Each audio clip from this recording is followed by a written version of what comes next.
മിസൈലുകളെപ്പറ്റി പറയുമ്പോൾ ഏറ്റവും അധികം കേൾക്കുന്ന ചില വാക്കുകളുണ്ട്. Ballistic missile, guided missile, cruise missile, അങ്ങനെ. പശ്ചിമേഷ്യയിൽ യുദ്ധം കൊടുമ്പിരിക്കൊണ്ടിരിക്കുന്ന ഈ സമയത്ത് ഏറ്റവും അധികം ചർച്ച ചെയ്യപ്പെടുന്ന ഒന്നാണ് ഇറാൻ്റെ മിസൈലുകൾ. അവരുടെ കയ്യിലുണ്ട് എന്ന് പറയപ്പെടുന്ന ആയിരക്കണക്കിന് ബാലിസ്റ്റിക് മിസൈൽ ശേഖരം, അത് മിഡിൽ ഈസ്റ്റിലാകെ ഉയർത്തുന്ന ഭീഷണി, ഇസ്രയേലിൻ്റെ അയൺ ഡോമിനെ പോലും നിഷ്പ്രഭമാക്കുന്ന ഇറാൻ മിസൈലുകൾ ഒക്കെയാണ് ഇപ്പോൾ മാധ്യമങ്ങളിൽ നിറഞ്ഞു നിൽക്കുന്ന വാർത്തകൾ. സത്യത്തിൽ എന്താണ് ഈ ബാലിസ്റ്റിക് മിസൈലുകൾ, എന്താണ് ക്രൂയിസ് മിസൈലുകൾ? എന്നാൽ നമുക്കിന്ന് ഈ വിഷയം തന്നെ ചർച്ച ചെയ്യാം അല്ലേ? എന്നാൽ തുടങ്ങിയാലോ? പ്രിയപ്പെട്ടവരെ, ഞാൻ ഷാബു പ്രസാദ്. സയൻസ് കോർണറിൻ്റെ പുതിയ വീഡിയോയിലേക്ക് എല്ലാവർക്കും സ്വാഗതം. വീഡിയോ ഇഷ്ടമായ ലൈക്കും കമൻറ്റും ഒക്കെ ചെയ്യുമല്ലോ. നിങ്ങളുടെ അഭിപ്രായങ്ങളും നിർദ്ദേശങ്ങളും വിമർശനങ്ങളും എല്ലാം കമൻറ്റായി രേഖപ്പെടുത്തുക. വീഡിയോ സ്കിപ്പ് ചെയ്യാതെ മുഴുവൻ കാണുവാൻ ശ്രമിക്കുക. കൂട്ടത്തിൽ ആ ബെല്ലൈക്കൺ കൂടി എനേബിൾ ചെയ്താൽ ഇവിടെ അപ്ലോഡ് ചെയ്യുന്ന വീഡിയോകൾ കൃത്യസമയത്ത് തന്നെ ലഭിക്കും. നിങ്ങളുടെ പിന്തുണയാണ് ഈ ചാനലിൻ്റെ ജീവൻ. മിസൈലുകളും റോക്കറ്റുകളും വർക്ക് ചെയ്യുന്നത് ഒരേ തത്വം ഉപയോഗിച്ചാണ്. എല്ലാ പ്രവർത്തനത്തിനും തുല്യവും വിപരീതവുമായ ഒരു പ്രതിപ്രവർത്തനം ഉണ്ടായിരിക്കും. അഥവാ every action has an equal and opposite reaction എന്ന ന്യൂട്ടൻ്റെ മൂന്നാം ചലന നിയമം. ഒരു കമ്പസ്റ്റൻ ചേമ്പറിൽ ഇന്ധനം എരിയുമ്പോഴുണ്ടാകുന്ന വാതകങ്ങൾ വലിയ സമ്മർദ്ദത്തിൽ ഒരു നോസിലിലൂടെ പുറന്തള്ളുമ്പോൾ എതിർദിശയിലുണ്ടാകുന്ന വലിയ ഫോഴ്സാണ് റോക്കറ്റിനെയും മിസൈലിനെയും ഒക്കെ ചലിപ്പിക്കുന്നത്. അതുകൊണ്ടാണ് ഇവയുടെ താഴെ അഗ്നിജ്വാലകളും പുകയുമൊക്കെ കാണുന്നത്. പക്ഷേ സമാനതകൾ ഇവിടെ അവസാനിക്കുകയാണ്. റോക്കറ്റിൻ്റെ ഉദ്ദേശം അതിൻ്റെ ചുണ്ടിൽ വെച്ചിരിക്കുന്ന പേലോഡിനെ നിർദ്ദിഷ്ട ഉയരത്തിലുള്ള ഒരു ഭ്രമണപഥത്തിൽ പ്ലേസ് ചെയ്യുക എന്നതാണ്. എന്നാൽ മിസൈലിൻ്റെ ഉദ്ദേശം ഭൂമിയിൽ തന്നെയുള്ള ഒരു ലക്ഷ്യത്തിലേക്ക് സ്ഫോടക വസ്തുക്കളുമായി പോയി ലക്ഷ്യം തകർക്കുക എന്നതാണ്. അതുകൊണ്ട് തന്നെ റോക്കറ്റിൻ്റെ രൂപവും ആകൃതിയും ഒക്കെ ഉണ്ടെങ്കിലും ഡിസൈനിലും നിർമ്മാണത്തിലുമെല്ലാം ഒരുപാട് വ്യത്യാസങ്ങളുണ്ടാകും. എങ്കിലും പൊതുവെ ബഹിരാകാശത്ത് കഴിവ് തെളിയിച്ചിട്ടുള്ളവരാണ് മിസൈൽ ടെക്നോളജിയിലും മുന്നിൽ നിൽക്കുന്നത്. അമേരിക്ക, റഷ്യ, ചൈന, ഇന്ത്യ ഒക്കെ ഉദാഹരണങ്ങളാണ്. ഇപ്പോൾ ചർച്ച ചെയ്യുന്ന രണ്ട് പ്രധാന മിസൈലുകൾ ബാലിസ്റ്റിക് മിസൈൽ, ക്രൂയിസ് മിസൈൽ എന്നിവയാണ്. ഇറാൻ്റെ കൈവശമുള്ളത് ബാലിസ്റ്റിക് മിസൈലുകളാണ്. ബാലിസ്റ്റ എന്ന ഗ്രീക്ക് പദത്തിൽ നിന്നാണ് ബാലിസ്റ്റിക് എന്ന വാക്ക് തന്നെ ഉണ്ടാകുന്നത്. പുരാതന കാലത്ത് ശത്രുക്കൾക്ക് നേരെ കല്ലുകൾ തൊടുക്കാൻ ഉപയോഗിച്ചിരുന്ന വലിയ വില്ലാണ് ബാലിസ്റ്റ. നമ്മൾ ഒരു അമ്പെയ്യുമ്പോൾ, ഒരു കല്ലെറിയുമ്പോൾ ഒക്കെ തുടക്കത്തിൽ പരമാവധി ബലം അതിൽ കൊടുത്ത് പിന്നീട് ആ കല്ലോ അമ്പോ എന്തുമാകട്ടെ അത് ഇനിഷ്യൽ ഫോഴ്സിൻ്റെ ആ ബലത്തിൽ പരമാവധി മുന്നോട്ട് പോയി ലക്ഷ്യത്തിൽ ചെന്ന് പതിക്കുകയാണ് ചെയ്യുന്നത്. നമ്മൾ കല്ലെറിയുന്ന ഒരു 45 ഡിഗ്രി ചെരിവിലാണെങ്കിൽ അത് പരമാവധി ദൂരേക്ക് പോകും. അതായത് കൈവിട്ട കല്ല് പിന്നെ അതിൻ്റെ ആദ്യത്തെ ബലത്തിലാണ് പോകുന്നത്. ഇങ്ങനെയുള്ള പ്രവർത്തനങ്ങളെയാണ് ബാലിസ്റ്റിക് എന്ന് പറയുന്നത്. തോക്കിൽ നിന്ന് വെടിയുണ്ടയും പോകുന്നത് ഇങ്ങനെ തന്നെയാണ്. അതുകൊണ്ടാണ് തോക്കൊക്കെ പരിശോധിക്കുന്നവരെ ബാലിസ്റ്റിക് വിദഗ്ധർ എന്ന് വിളിക്കുന്നത്. ഒരു ബാലിസ്റ്റിക് മിസൈലും ഏതാണ്ട് ഇങ്ങനെ തന്നെയാണ് പ്രവർത്തിക്കുക. ഒരു എഞ്ചിൻ ഉപയോഗിച്ച് ലഭിക്കുന്ന ആദ്യത്തെ ശക്തിയിൽ, ആ കുതിപ്പിൽ അത് പരമാവധി മുകളിലേക്കെത്തി പിന്നെ ലക്ഷ്യത്തിലേക്ക് വീഴുകയാണ് ചെയ്യുന്നത്. എല്ലാ ബാലിസ്റ്റിക് മിസൈലുകളും ആദ്യം ശൂന്യാകാശത്തെത്തി കുറച്ച് സമയം ഒരു ഉപഗ്രഹത്തെ പോലെ സഞ്ചരിച്ച് ലക്ഷ്യത്തിന് മുകളിലെത്തുമ്പോൾ അന്തരീക്ഷത്തിലേക്ക് റീ എൻട്രി ചെയ്ത് തകർക്കേണ്ട ലക്ഷ്യത്തിന് മുകളിലേക്ക് വീണ് പൊട്ടിത്തെറിക്കും. ഇങ്ങനെ 100 കിലോമീറ്ററിലധികം ഉയരത്തിൽ നിന്ന് ഫ്രീ ഫോളായി താഴേക്ക് വീഴുമ്പോൾ ആ മിസൈൽ ആർജിക്കുന്ന വേഗത എന്ന് പറയുന്നത് ഭീകരമാണ്. ശബ്ദത്തിനേക്കാൾ 10ഉം 20ഉം ഇരട്ടി വേഗത്തിൽ, അതായത് മണിക്കൂറിൽ 20,000 കിലോമീറ്ററിനോടടുത്ത വേഗത്തിലാണ് മിസൈൽ താഴേക്ക് വീഴുന്നത്. ഇത്ര ഉയർന്ന വേഗത്തിലുള്ള മിസൈലിനെ തടയുക എന്നത് ഓൾമോസ്റ്റ് ഇമ്പോസിബിളാണ്. അതുതന്നെയാണ് ഈ മിസൈലുകളെ മാരകമാക്കുന്നതും. എങ്കിലും റഷ്യയുടെ S-400, S-500, ഇസ്രയേലിൻ്റെ ഡേവിഡ് സ്ലിംഗ്, അമേരിക്കയുടെ താഡ്, ഇന്ത്യയുടെ കുശ തുടങ്ങിയവയൊക്കെ ഏതാണ്ട് എല്ലാ ബാലിസ്റ്റിക് മിസൈലുകളെയും പ്രതിരോധിക്കാൻ ശേഷിയുള്ളവയാണ്. മിസൈൽ പ്രതിരോധം എന്നത് അത്യന്തം സങ്കീർണമായ ഒരു പ്രക്രിയയാണ്. ഒരു മിസൈൽ തൊടുക്കുമ്പോൾ തന്നെ അതിൻ്റെ ലക്ഷ്യവും തീരുമാനിക്കപ്പെട്ടിട്ടുണ്ടാകും. അതിൻ്റെ പാത തിരിച്ചറിഞ്ഞ് എവിടെയാണ് ഈ മിസൈലിൻ്റെ ലക്ഷ്യസ്ഥാനം എന്ന് റഡാറുകൾ മനസ്സിലാക്കി കൃത്യമായി അവിടേക്ക് പ്രതിരോധ മിസൈലുകൾ അയക്കുന്നു. അങ്ങനെ മിസൈൽ സമീപിക്കുമ്പോൾ ഡിഫൻസ് സംവിധാനത്തിൻ്റെ ശേഷി അനുസരിച്ച് 50, 100, 200 കിലോമീറ്റർ അകലെ വെച്ച് വരുന്ന മിസൈലിനെ തടയാൻ വേണ്ട മിസൈൽ അയച്ച് അതിനെ ആകാശത്ത് വെച്ച് തന്നെ തകർക്കുന്നു. വൻ വേഗത്തിൽ വരുന്ന ഒരു മിസൈലിനെ മറ്റൊരു മിസൈൽ കൊണ്ട് തകർക്കുക, അതെത്രമാത്രം സങ്കീർണമാണെന്ന് ആലോചിച്ച് നോക്കാവുന്നതേയുള്ളൂ. മിസൈലിൻ്റെ ഉറവിടം മുതൽ ഇതിനെ ട്രാക്ക് ചെയ്യണം. മറ്റൊരു രാജ്യത്തിൻ്റെ അതിർത്തിക്കുള്ളിൽ അതീവ രഹസ്യ കേന്ദ്രങ്ങളിൽ ഇരിക്കുന്ന മിസൈലുകളെപ്പറ്റിയും മിസൈൽ കേന്ദ്രങ്ങളെപ്പറ്റിയുമുള്ള വിവരങ്ങൾ സങ്കീർണമായ ഇൻ്റലിജൻസ് സംവിധാനങ്ങൾ വഴി കണ്ടെത്തി അവ ക്രോഡീകരിക്കണം. അവിടെ നിന്ന് മിസൈൽ ലോഞ്ച് ചെയ്താൽ വേറൊരു രാജ്യത്തിൻ്റെ റഡാറിൽ നേരിട്ട് കിട്ടില്ല. അതിന് ബഹിരാകാശത്ത് കറങ്ങുന്ന ഉപഗ്രഹങ്ങളുടെ സഹായം വേണം. ഈ ഉപഗ്രഹങ്ങളാണ് ആദ്യഘട്ടത്തിൽ മിസൈലിനെയും അതിൻ്റെ സോഴ്സിനെയും ട്രാക്ക് ചെയ്യുന്നത്. ആ ട്രാക്കിങ്ങിലൂടെ മിസൈലിൻ്റെ ലക്ഷ്യം ഏതാണെന്ന് തുടക്കത്തിൽ തന്നെ മനസ്സിലാക്കി റഡാർ കേന്ദ്രങ്ങൾക്ക് കൈമാറും. അപ്പോൾ അവിടെ ആൻറ്റി മിസൈലുകൾ ആക്ടിവേറ്റ് ചെയ്യപ്പെടും. റഡാറിൻ്റെ പരിധിയിലേക്ക് മിസൈലുകൾ എത്തിയാൽ അതിൻ്റെ പാത കണക്കാക്കി ഓടുന്ന പട്ടിക്കൊരു മുഴം മുന്നേ എന്ന കണക്കിൽ ആൻറ്റി മിസൈലുകൾ തുറക്കും. റഡാറുകളും ഉപഗ്രഹങ്ങളും കണക്കാക്കിയ പാതയിലൂടെ ആൻറ്റി മിസൈലുകൾ ചെന്ന് വന്നുകൊണ്ടിരിക്കുന്ന മിസൈലുകളെ ഇൻ്റർസെപ്റ്റ് ചെയ്ത് ആകാശത്ത് വെച്ച് തന്നെ നശിപ്പിക്കും. ചിലപ്പോൾ ഒരു മിസൈലിനെതിരെ പല മിസൈലുകൾ അയക്കേണ്ടി വരും. എത്ര ദൂരെ നിന്ന് അയക്കാൻ കഴിയുമോ അത്രയും നല്ലത്. റഷ്യയുടെ ഇപ്പോൾ ഭാരതത്തിൻ്റെ കൈവശമുള്ള S-400 ആണ് ലോകത്തിലെ ഏറ്റവും മികച്ച പ്രതിരോധ സംവിധാനം എന്നാണ് കണക്കാക്കുന്നത്. ഇതിൻ്റെ റേഞ്ച് 400 കിലോമീറ്ററാണ്. അതായത് 400 കിലോമീറ്റർ അകലെ വെച്ച് തന്നെ വന്നുകൊണ്ടിരിക്കുന്ന മിസൈലിനെ ആൻറ്റി മിസൈൽ അയച്ച് നശിപ്പിക്കാൻ കഴിയും. ഇസ്രായേലിന് 2 തരത്തിലുള്ള മിസൈൽ കവചമുണ്ട്. വിഖ്യാതമായ അയൺ ഡോമാണ് ഒന്ന്. ഇത് പ്രധാനമായും ഹമാസിൻ്റെ ചെറു റോക്കറ്റുകൾ പ്രതിരോധിക്കാനുള്ളതാണ്. ബാലിസ്റ്റിക് മിസൈലുകളെ തടയാൻ അയൺ ഡോമിനാവില്ല. അതിനാണ് അവരുടെ ഡേവിഡ് സ്ലിംഗ് എന്ന സംവിധാനമുള്ളത്.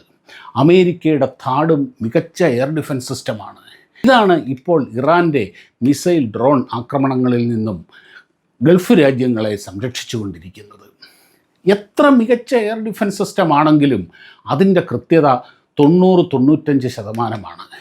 ഒരേ സമയം അവയ്ക്ക് എൻഗേജ് ചെയ്യാൻ കഴിയുന്ന ലക്ഷ്യങ്ങൾക്കപ്പുറം മിസൈലുകൾ വന്നാൽ കുറേയൊക്കെ താഴെ വീണ് പൊട്ടുക തന്നെ ചെയ്യും.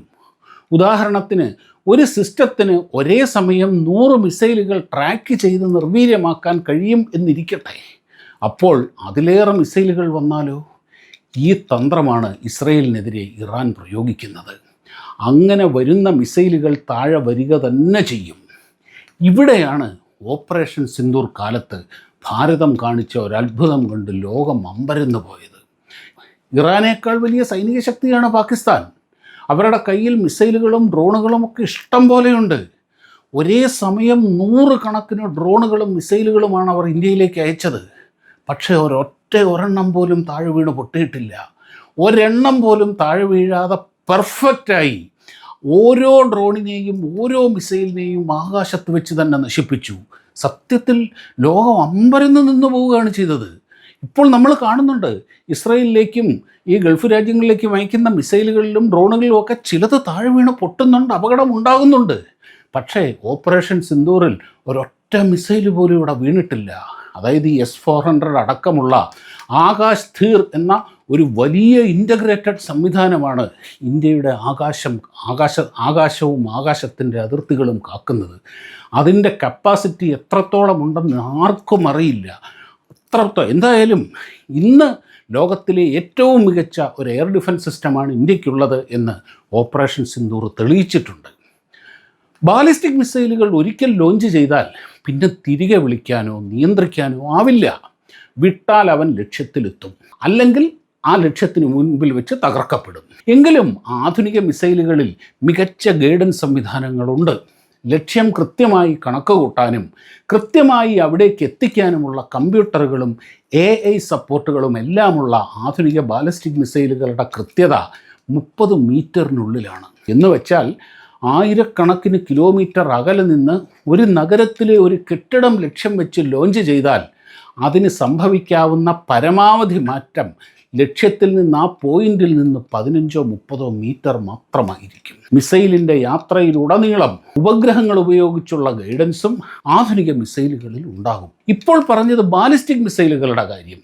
എന്നാൽ മിസൈൽ ടെക്നോളജിയിലെ രാജാവ് ക്രൂയിസ് മിസൈലാണ്. ആ പേരിൽ തന്നെയുണ്ട് എന്താണ് ക്രൂയിസ് മിസൈൽ എന്ന്. ഒരു വിമാനം പോലെ വായുവിലൂടെ ക്രൂയിസ് ചെയ്ത് ലക്ഷ്യത്തിലെത്തുന്ന മിസൈലുകളാണിവ. ബാലിസ്റ്റിക് മിസൈലുകളിൽ എന്ന പോലെ കല്ലെറിയുന്ന രീതിയല്ല ഇതിലുള്ളത്. ലോഞ്ച് ചെയ്തു കഴിഞ്ഞാൽ ഭൂമിക്ക് സമാന്തരമായി ഒരു വിമാനം പോലെ പറന്നാണ് ഇവൻ പോകുന്നത്. അതിൽ വിമാനത്തിൽ എന്ന പോലെ എൻജിൻ പ്രവർത്തിച്ചുകൊണ്ടേയിരിക്കും. ഒട്ടുമിക്ക ക്രൂയിസ് മിസൈലുകളും മണിക്കൂറിൽ 800 കിലോമീറ്റർ എന്ന റേഞ്ചിൽ, അതായത് ഒരു സാധാരണ യാത്രാ വിമാനത്തിൻ്റെ വേഗതയിലാണ് പോവുക. റഡാറുകളുടെ കണ്ണ് വെട്ടിക്കാൻ വളരെ താഴ്ന്ന്, കരയ്ക്ക് മുകളിലൂടെയാണെങ്കിൽ ഒരു തെങ്ങിനേക്കാൾ കുറച്ചുകൂടി ഉയരത്തിൽ, കടലിന് മുകളിലാണെങ്കിൽ 3-4 മീറ്റർ ഉയരത്തിൽ ഒക്കെയാവും ഇവൻ പോവുക. ബാലിസ്റ്റിക് മിസൈൽ വഴിയിൽ കൺട്രോൾ ചെയ്യാൻ പറ്റില്ല.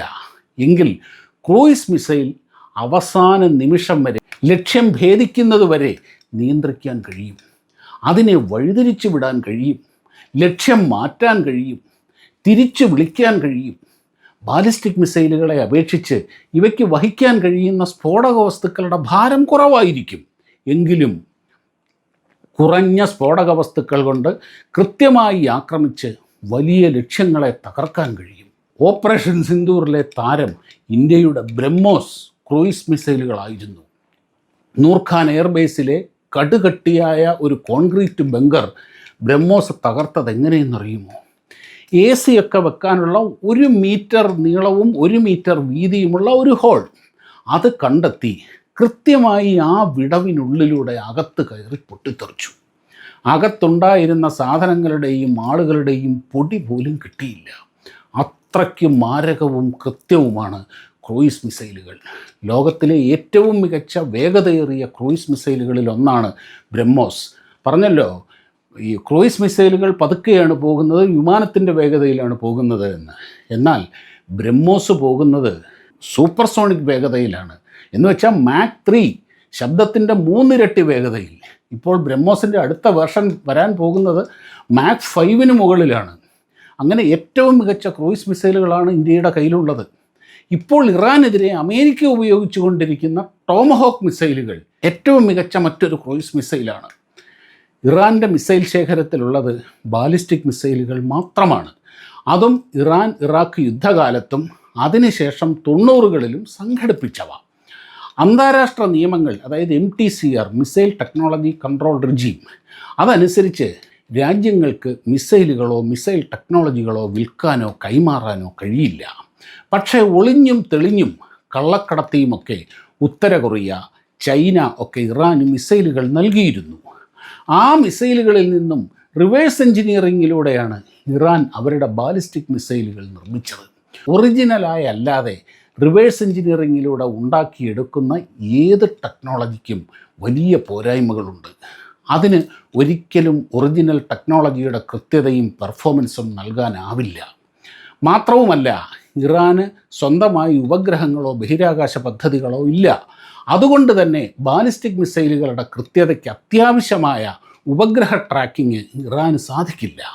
അതായത് ഇറാൻ്റെ കയ്യിലുള്ള മിസൈലുകൾ മറ്റ് മിസൈൽ ശക്തികളെ അപേക്ഷിച്ച് ടെക്നോളജിക്കലി ഒരു 2 തലമുറയെങ്കിലും പിന്നിലാണ്. പിന്നെ ഉള്ളത് വെച്ച് അവർ ആയിരക്കണക്കിന് മിസൈലുകൾ ഉണ്ടാക്കി വെച്ചിട്ടുണ്ടാകും. ഈ കൃത്യതക്കുറവുള്ളത് കൊണ്ടാണ് മിക്ക മിസൈലുകളും ലക്ഷ്യത്തിൽ പതിക്കാത്തതും അവയെ പ്രതിരോധിക്കാൻ കഴിയുന്നതും. താഴെ വീഴുന്നവയ്ക്കാകട്ടെ കനത്ത നാശനഷ്ടങ്ങളൊന്നും ഉണ്ടാക്കാൻ കഴിയുന്നുമില്ല. 100 മിസൈൽ വിട്ടാൽ 5-10 എത്തിയാലായി. അത് തന്നെ നനഞ്ഞ പടക്കം പോലെയും.